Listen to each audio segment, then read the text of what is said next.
Hey there, everyone. Welcome back to another episode of the Female Empowered Podcast. I'm your host, Christa Gurka, physical therapist, former studio owner, and I hope your go-to mentor for building a business that doesn't crumble the minute you leave the studio or have to take a vacation or have to go on maternity leave. All those things that we as women sometimes have to do.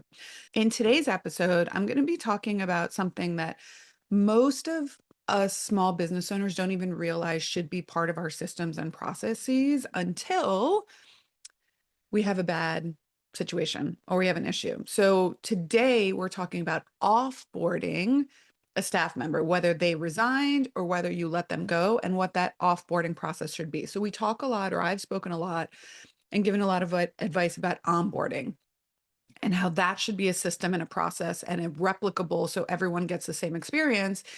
And I feel I haven't really talked about offboarding. So today, that's what we're going to talk about. We're going to talk about why offboarding is important. And we're going to talk about offboarding a team member and, more importantly, doing it without drama. Okay. And so I'm going to break down for you the non-negotiables I feel that are really, really important with offboarding and why they're important. Specifically, they really protect your culture, they protect your clients, they protect your reputation. And I'm going to give you some scripts of exactly what you can say to your members, to your clients, to your staff, and a little bit of mindset around your thoughts, your feelings when somebody is leaving. Okay. So it's also about learning how to manage the emotional side of it, because it is emotional when we're a small relation-based business. We have these people oftentimes in our home. I used to have some of the people that worked with me babysit my kids. So we are very close and interconnected to them, especially in these small businesses that we have, and it can be very emotional. I know for me, at least for a long time, when someone left, I took it very personally. I thought they were leaving me specifically because I was a bad boss. And that was my issue, I came to realize. It wasn't their issue. They have every right to leave for bigger, better, different opportunities. I somehow took it as an issue that they were leaving me because I was a bad boss. And if that's how you feel, then we need to work on some of that mindset around how you can mitigate that happening to you and how you can think about it once it does happen, right? How we can really reframe that in our minds. Okay. So by the end of this episode, I hope you'll have a clean, drama-free framework ready to go so that you don't feel blindsided by this again. And it's just, once again, just a repeatable process in your business, everything else. All right, so let's dive in. Why offboarding matters more than you think it does. So offboarding isn't just one conversation. It is a process, and it should be thought about as a process in your business, the same way you think about onboarding. Okay.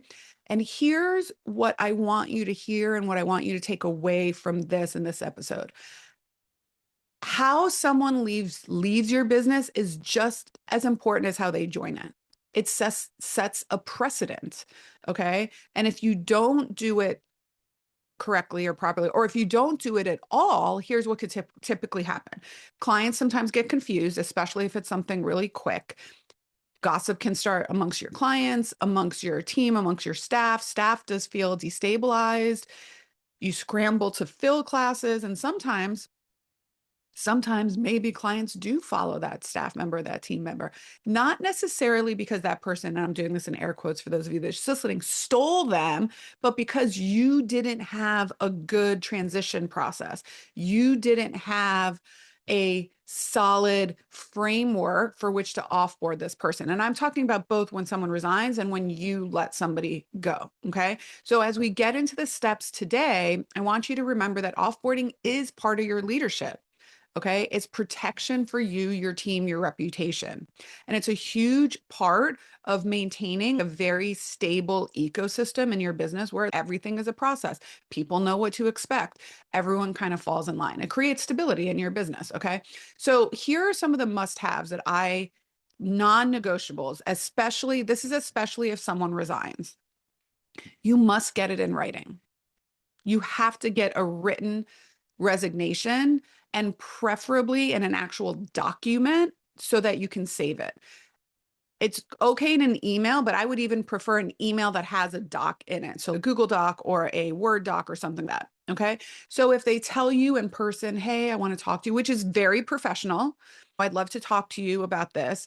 Great. The next step is I need you to send me an email so I have this in writing. If they send it to you over text or they tell you casually, same thing. Everything is, I appreciate the conversation, but please, can you follow up this conversation with an email that has a document with your resignation letter that documents the timeline, when you will, what your last day will be.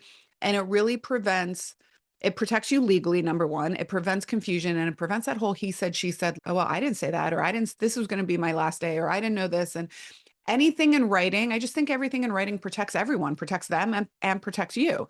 So make sure that the resignation letter says they're resigning. That's important. Okay. So that they can't file for unemployment, because unemployment is only if they get terminated, and their effective last day. Okay. And now, once you get that letter, you're going to confirm the terms of their resignation in writing. So you're going to confirm your last day will be X date. Okay.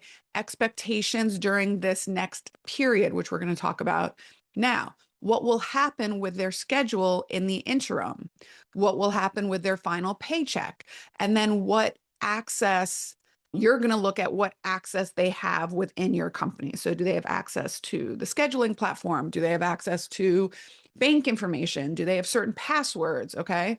So what you're going to do is you're going to draft, I recommend that you do this now after listening to this episode, draft a sample resignation letter template so that you have this all ready to go in the next time it happens. Okay. So you're never starting from scratch. So you can just go in, create in your Gmail or whatever it is, a template that's a sample resignation letter, resignation process.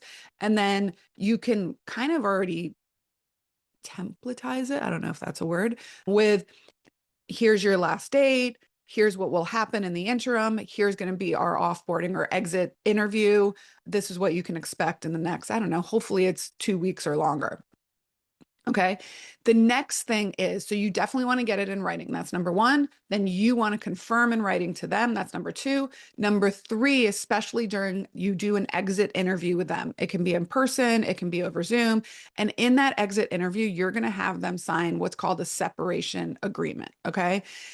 What a separation agreement does, the same way non-solicitation confidentiality agreements do at the beginning, is it really protects your intellectual property, it protects your client list, it protects your business reputation, and it gives the staff member, excuse me,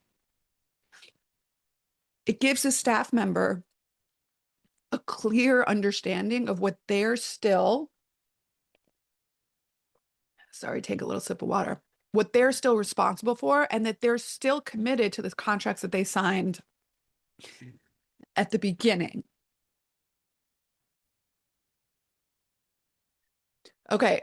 So what does a separation letter have? Again, it's a form letter, and it reminds them of what they committed to when they started working for you. So they're still under non-solicitation, which means they're not supposed to poach clients. They're also not supposed to poach other staff members.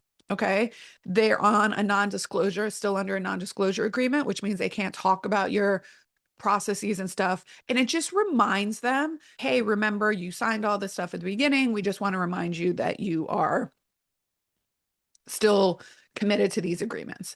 It also usually in the separation letter, there's a checkbox that says they've returned whatever they have. If you have a manual, if you have uniforms, keys, any physical something that they need to give back. Usually in our business, it's just keys to the studio or gate fobs or anything that. So I would draft the separation agreement. And then if you have an attorney that can look over it just to make sure it's kosher and all that stuff, you can have an attorney look over it. And then one that's specifically for employees, and then you can also have one for contractors. I guarantee you, your future self will thank you. If you're part of our accelerator, inner circle, or my elevate to exit program, you guys have access to this resignation letters and separation agreements in your resource portal in our library. So if you're listening to this podcast and you're like, where do I find that? Just ask me on our next coaching call or Voxer me or whatever, and I can send you the links of where you can find all of this information. Obviously, you have to make it your own, right, with your own stuff. And I am not an attorney, so I still sometimes recommend that people have their attorney if they're in different states. Okay, so what you want to collect from your staff member: keys, fobs, door codes. You don't collect the door codes really. You change the door codes. You change the software logins. You change any studio issue device. So if you did issue a computer, if you did issue a phone, those you have to get back. And again, any teaching manuals that are part of your intellectual property. Usually we don't have a lot of these, but maybe you do. Okay. And even if they're the nicest person on the planet, even if they're your sister or brother or mom or dad, or it's business, this is how it happens to protect yourself so you don't have an issue down the road. Okay.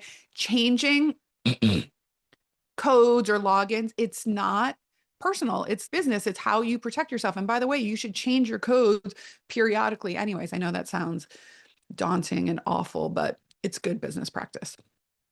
Okay. It protects your space. It protects your property. It protects your clients. Okay. So yeah, so you want to, and I usually, if I change them as soon as I possibly can. So if they have access into Moments, or if they have access into Mind Body or Jane, you can also change their access. So without letting them go completely, you might want to change their access to information so they don't have the access to reach out to clients or see certain financials and stuff. That a lot of times you have to keep them on those platforms. A lot of those platforms, if you erase them completely, it also erases their payroll history, and oftentimes you have a final paycheck. Oh, I think I forgot to mention, when you have your separation agreement, they have to return all of that property to you prior to them receiving their last paycheck. Okay, so usually we hold back the paycheck, the final paycheck, until they've what's the word I'm looking for? Done their part. Can't think of what the word I'm looking for is, of the separation agreement, which is return all of the information. So the fobs, the keys, etc. So you make sure you get that before you issue their last paycheck. Okay, so important to do. Usually, if we are going to let somebody go, we change all of that information prior to letting them know we're going to let them go. So hopefully that's not something that happens regularly for you, but if it is something where we're going to let them go, we do the same in reverse. So we issue them a termination letter. We've changed all their passwords and login access, etc. Maybe I'll do another episode about that, about the process for letting someone go. Okay, so now let's talk about this person's resigned, all right, or you've let them go. Now what happens front facing, front to your studio, to your staff, to your clients, okay? And I know this is where studio and business owners, PT practices, all of this is where people get anxious, because our clients develop a relationship with their staff person. Okay. So we get really nervous. We worry that our clients will follow the team member. Our clients will get upset. What will they think about us? Something bad happened. Shift blame to you. All of these things go ruminating in our head over and over and over and over again. My best advice is you get ahead of this, be transparent, and control the narrative, because confusion and gossip happen all the time, and they happen worse when you don't lead with the right communication. All right. So let me give you a little formula that may help you. Okay. This could be a more public statement. Now, you could make this in a text, you could make this in a newsletter, you could send off a one-off newsletter. You could send it to individual clients, okay? And here's a sample script I would say that you can use. You can say like, hello, everyone, or if you do a mass email, you can obviously use the code so you can get their name in there. We want to share the exciting news that enter the person's name. We'll be moving on from enter your business name as of enter the last date to pursue new and exciting opportunities. Okay. So you're happy, you're excited for them to be moving on. We're grateful for their time here and we wish them the very best. No worries, your sessions and classes will continue without an interruption, and we've already arranged seamless coverage. Our priority is your care and your experience, and we're excited for the incredible team supporting you moving forward. If you have questions about your schedule or need some help booking, please reach out to our front desk. It's professional, it's short, it's neutral, it's not oversharing, it's not drama. Okay. So if you want, you can replay this later and write it down. I'll say it again. Hello, everyone. We want to share the exciting news that enter team member's name will be moving on from enter your business name as of enter their last date to pursue new and exciting opportunities. We're so grateful for their time with us and we wish them nothing but the very best. Your sessions or classes will continue without interruption and we've already arranged seamless coverage. Our priority is your care and your experience, and we're excited for the incredible team still supporting you moving forward. If you have questions about your schedule or want any help booking, please reach out to our administrative team, or you can also put who your administrator is. Okay. Some things that I recommend you don't say in a text or to clients. You don't say, oh, we're so sad they're leaving. We can say, yeah, of course, it's always hard to lose a team member, but we're really excited for them and the next opportunity they have. Should not say, oh, we don't know why they left. They didn't give us enough notice. They're scrambling, but we're going to do our best. And if you did let someone go or people left under poor circumstances, you do not get into it with your clients about why they left. Okay, you do not share that. Even if they ask, I've had somebody ask, why did so-and-so leave? And it was a bad one. We had to let this person go. And I was like, they're just we were no longer in alignment. They just decided we're moving in different directions, but you don't talk about the drama with your clients. Okay. And then sometimes you don't talk about it with your staff either. You could say the same thing. If anyone has questions, come speak to me, but this person's moving on, et cetera, et cetera. All right. I do advise getting in front of it as soon as possible. If you want to reach out to the clients individually, if they're physical therapy clients and they've been working individually with this person, you can send an individual email or notification or talk to them in person and say, I know you've really been working with Jane, and I want to assure you that your care will continue without any disruption. Based on your goals, I've been recommending insert new person, and I would love to help transition you into a few sessions to keep your progress moving forward. I will be around to answer any questions, okay? Ideally, you can get someone to pick up their same day, same time, ideally. If this person is resigning and they gave you some notice, a great way to do this would be a handoff where they can co-teach or co-treat prior to them leaving. That also builds a lot of buy-in. So those are some ways and some scripts that you can use to get in front of clients and let them know, okay? The next thing you want to do is make sure that when you talk to that team member, they've resigned, you're having your discussion with them, that you lay some ground rules for them. Okay. I am a big fan of you controlling the narrative, you as owner or your manager or whatnot. So asking this person, say, please do not communicate directly with clients or staff about your departure unless it's been approved by management. We would love to handle the transition communication, or we would love to tell this team first. Please, we'd ask that you'd hold this information until, we can tell them together, something in that regard. So I hope that makes sense. How you get in front of clients, how you ask the person leaving. If you want them, you can tell your clients, you make the decision. Okay. The next thing is how you tell the team. I would use the same script that you would use with your clients, whether you send that in a Slack message, whether you create a video of yourself saying it and you send it in your Slack, or you send an email, or on your team meeting. But I would not wait a long time, because again, gossip, and people are like, oh, this person's leaving. Why didn't they tell us? Da, da, da. And people when they let their imagination go wild, it's never good. It isn't. I have found anyway. So now the next thing. Lastly, let's talk about the emotional side of it. Losing staff is hard because we are small businesses, and most of us rely and depend very heavily on our team. It's just the nature of our business. We're service providers. So if someone leaves and they can no longer provide that service, that's revenue loss, right? So you may feel hurt, blindsided, betrayed, worried, angry, embarrassed. You may feel less than. Your perfectionist and people pleasing tendencies may come out and just say like, oh, I'm a bad boss, or I'm a bad this. And I'd love to invite you to think about some of these things in a different way. Okay.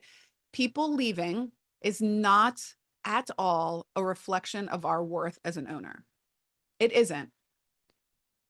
Most of the time, these people are not even thinking. They're thinking about themselves and their future. Oftentimes, people are leaving because they're moving out of the state. They're leaving because maybe they're having a baby, or maybe they've decided to change careers. Okay. We are not being abandoned. They are moving on. And our studios are bigger than any one person, which is another reason. One of the things I coach on is to not have more than 25% revenue generation tied to one person. So let me say that in a little more clear English. We as business owners should not have any one client or any one staff member be responsible for more than 20 to 25% of our general revenue. So for example, if you have an instructor or a physical therapist that's generating and pulling in 50 to 60% of the overall revenue, and that person leave, that's going to be a big hit to your business. So we just try to have it more shared between everyone. Okay. So yes, if 20% leaves, yeah, would that be a hit? Yes, but it's easier to replace 20% than it is to replace 60%. And it's usually, I mean, maybe if you're a dickhead boss, maybe, but I don't think anybody listening to this podcast usually is, but they're not leaving us as people. They're moving on. And the way that we can think about it is think about how fortunate we are to have been a small part in that person's career path or trajectory, and grateful for that opportunity. And every time someone leaves, we as business owners get a chance to reevaluate that role. Maybe now things are different, and maybe you don't need that role in your business, or you need a different role in your business. Maybe it's a way that you can improve your team. You can update your structure. You can up-level your hiring standards. You can grow your leadership skills. Exits are not always setbacks. Okay. Exits are sometimes realignments where you can look and be like, you know what? I don't know that we need another full-time person. Or now I really want to hire someone that's both a physical therapist and a Pilates instructor. Or I really want to hire someone that has a personal training background.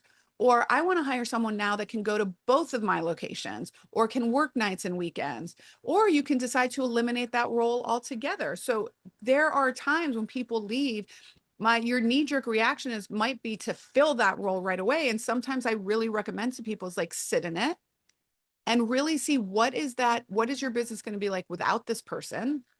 And is this time for like a realignment, a restructuring? So think about it in that way. So those would be the mindset shifts that I would invite you to try on the next time someone resigns, or maybe decreases their hours, et cetera, et cetera. So just a little something to think on. All right. So in conclusion, I'm going to reiterate the steps. So here's your checklist. Okay. 1, get a written resignation letter. 2, you send the confirmation email of that resignation letter with expectations and their final day, so everyone's on the same page. 3, okay, you provide them and request, they don't have to sign it, by the way, but request a signature on a separation agreement. All right. 4, you remove them and change their logins to their password, their system access, etc. 5, collect any and all property that belongs to you, keys, fobs, car, anything like that. If they have computers, phones, credit cards, any of that, and you're going to change all of the logins and access systems. Okay. Then 6, you're going to communicate clearly with the clients. You're going to communicate clearly with your team. Okay. And then you're going to document every single thing in their personnel file, save it in their personnel file, or if you use like Gusto or an HR management system, you put it in there. And only when you've completed all of those things and you've received everything back from them, do they get their final paycheck. You'll thank yourself. I promise you'll thank yourself for this. So offboarding is never really fun. If you're letting someone go, if they're resigning, it's just never fun, but it doesn't have to be super chaotic or emotional. If you follow this process, it just becomes just one other thing you do in your business. Okay. And when you can stay neutral and professional and clear, your clients trust you, your team trusts you, your business feels way more stable. All right. So the same way you build out SOPs for onboarding and hiring, you should have one for boarding. All right. If this is something you need help with, we do discuss things like this in our FitBiz community. We do a fully built out system in our accelerator, but enrollment for that is closed until summer, July 2026, depending on when you're listening to this episode. But you can join our monthly business community for only $99 a month, people. $99. It's less than the cost of a private session for you. $99 a month gets you access to discussing things like that, to reviewing your processes and templates, to being as proactive in your business as possible rather than reactive and holding things together like duct tape. So if your doors are always open to the community, it's months a month, there's no long-term commitment. And it's a wonderful community of women that are doing this on the daily, led by me. I'm in there all the time, guiding you, helping you, teaching you, talking you off the ledge. So if you're interested in joining our community or even checking it out for a couple months, I invite you to visit www.christagurka.com/community. You can check out all the deets there. You can always DM me over on Instagram. I'm very active there. I do reply to all of my DMs. It's not a bot, it's actually me. All right. So I hope you got something from this episode. And until next time, my friends, bye for now.